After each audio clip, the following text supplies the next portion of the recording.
BrekkenAssociated Press's Canelo Alvarez and Gennady Golovkin hurled the final punches at each other centering on Saturday night. The crowd rose to its feet to cheer the two amazing middleweight combatants. All of us watching the bout knew what we had just witnessed, an instant classic. Both fighters deserve credit for a fantastic effort. It was just a shame one of them had to leave the ring the loser. For how could either man be considered a loser in an epic back-and-forth battle like this one?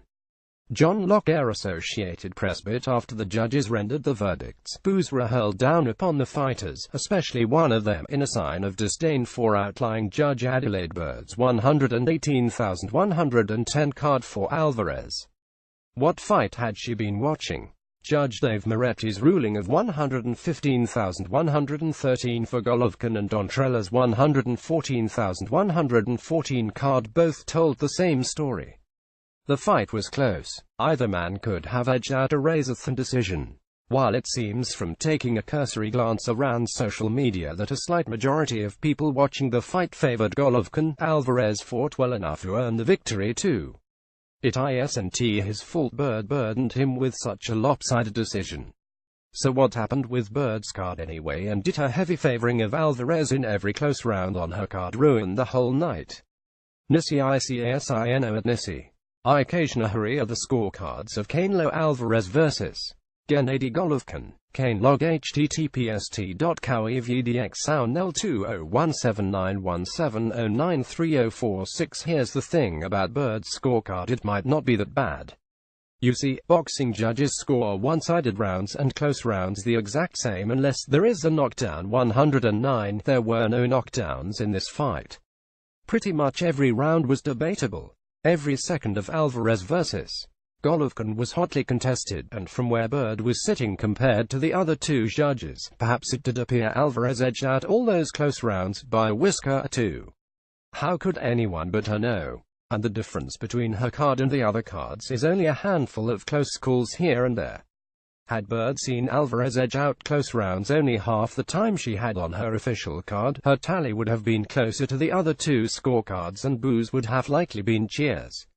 But if we step back a bit, can't we just see the truth of what happened last night? One judge had Golovkin the winner. One had it for Alvarez. One had it a draw.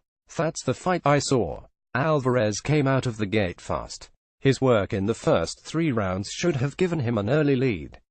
Golovkin went to work starting in round 4. He steadily pressured Alvarez and threw a kitchen sink's worth of punches at him. CompuBox at CompuBox final stats. Go Boxing was busier, but at Canelo landed the higher percentage of power shots at Bo Boxing. Canelog https://t.coef/201791704039, but Alvarez was calm and steady enough to make his own mark.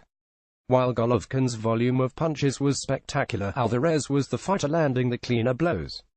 According to CompuBox via BoxingScene.com, while Golovkin landed a higher number of total punches overall, Alvarez ruled the day in power punches and landed them at a much higher percentage. He particularly made use of his right cross and was able to make the slower Golovkin miss enough to warrant heavy praise. Alvarez turned the dial back up for the championship rounds. Rounds 10 through 12 were historically great examples of how champion fighters go for broke.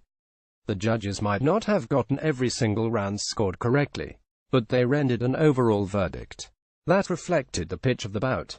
This was a great middleweight championship fight worthy of admiration. Both men were outstanding middleweight champions before the bell, and both remained so after the fight ended. The judges got the part right. Neither man deserved to lose the fight, and because it was ruled a split draw, neither man did.